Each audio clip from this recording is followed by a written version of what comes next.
YCP ప్రభుత్వ నిర్లక్ష్యానికి నిలువుటద్దంగా టిట్కో ఇళ్లు నిలుస్తాయి. గత 5 ఏళ్లుగా ఏమాత్రం పట్టించుకోకపోగా లబ్దిదారుల పేరుతో రుణాలు కూడా లాగేసుకున్న వైనం ఇప్పుడు వెలుగులోకి వచ్చింది. త్వరలోనే రాష్ట్ర వ్యాప్తంగా ఉన్న టిట్కో గృహాల్లో మౌలిక వసతులు కల్పించి సామూహిక గృహప్రవేశాలకు కూటమి ప్రభుత్వం శ్రీకారం చుట్టనుంది.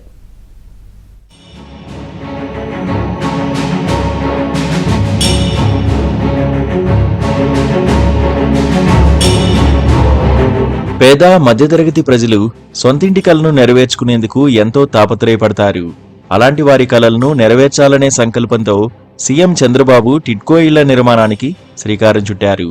పేదలకు ఇళ్లు కట్టించి ఇవ్వాలన్న ఉద్దేశంతో గతంలో మున్సిపాలిటీల్లో టిట్కో గృహాల పేరుతో ఇళ్ల నిర్మాణాలు చేపట్టారు. మొత్తం 3 విభాగాల్లో నిర్మాణాలు చేపట్టారు.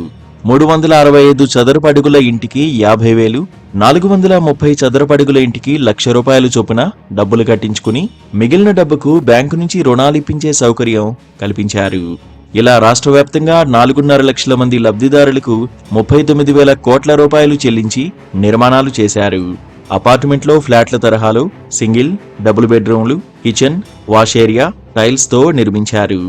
లబ్ధిదారులు కూడా ఆ ఇళ్లను చూసుకుని త్వరలోనే గృహప్రవేశాలు చేస్తామని మురిసిపోయారు.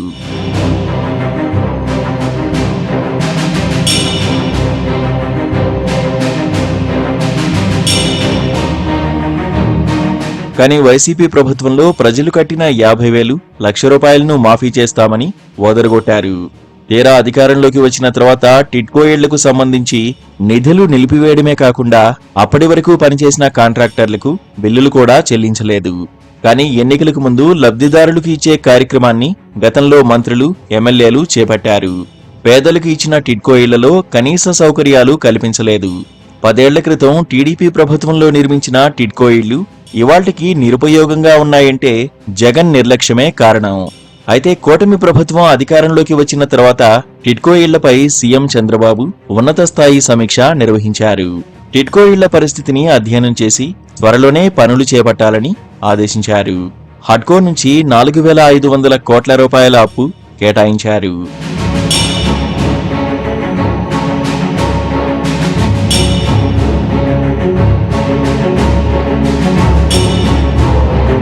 విజయవాడ సమీపంలోనే జక్కంపూడిలో ఉన్న ఇళ్లను టిట్కో చైర్మన్ వేములపల్లి అజయ్ కుమార్ పరిశీలించారు. గతంలో 39,000 కోట్లతో జర్మనీ టెక్నాలజీతో నిర్మాణం చేశారని, తర్వాత వైసీపీ ప్రభుత్వం వచ్చి టిట్కో ఇళ్ల నిర్మాణాలను ఆపేసిందని ఆగ్రహం వ్యక్తం చేశారు. జగన్ నిర్లక్ష్యం వల్ల 100 కోట్ల ప్రజాధనం వృధా అయిందని అన్నారు. వచ్చే జూన్ నాటికి ఇళ్లను పూర్తి చేసి లబ్ధిదారులకు అందిస్తామన్నారు. తర్వాత మాకు రావాల్సిన డబ్బులు లేక అని చెప్పి ఫిట్టింగ్స్ కానీ, లోపల కరెంట్ కానీ, ఇటువంటివన్నీ ఒకసారి మనం పేమెంట్స్ రిలీజ్ చేసి మొదలు పెట్టిస్తే చాలా తొందరగా అయిపోతాయి. చాలా దగ్గర కూడా 70 నుంచి 80% దాకా కంప్లీట్ అయినాయి. ముఖ్యంగా ఇన్ఫ్రాస్ట్రక్చర్, మౌలిక సదుపాయాల దగ్గరనే ప్రాబ్లం ఉంది. వాటిని మేము ఇమీడియట్గా స్టార్ట్ చేసి ఎవరైతే గుత్తేదారులు ఉన్నారో వాళ్ళని పిలవడం జరిగింది. ఎండీ గారు రోజు మీటింగ్లు పెట్టుకుంటున్నారు. పేమెంట్స్ రిలీజ్ తొందరలోనే, అంటే లోన్ శాంక్షన్ అయింది. ఇప్పుడు స్టేట్ నుంచి గ్యారంటీస్ ఇవ్వాల్సినటువంటి అన్నీ చేస్తే ఎప్పుడైతే ఫండ్స్ రిలీజ్ చేస్తా ఇమ్మీడియట్గా వాళ్ళకి రావాల్సిన పేమెంట్స్ విడుదల వారికి ఇవ్వడం, పనులు చేయించుకోవడం జరుగుతుంది. దాదాపు దశాబ్దం తర్వాత టిట్కో ఇళ్లకు మోక్షం లభిస్తోంది. పేద మధ్యతరగతి ప్రజలకు సొంతింటిని సాకారం చేసే దిశగా కూటమి ప్రభుత్వం పనులు చేపట్టింది.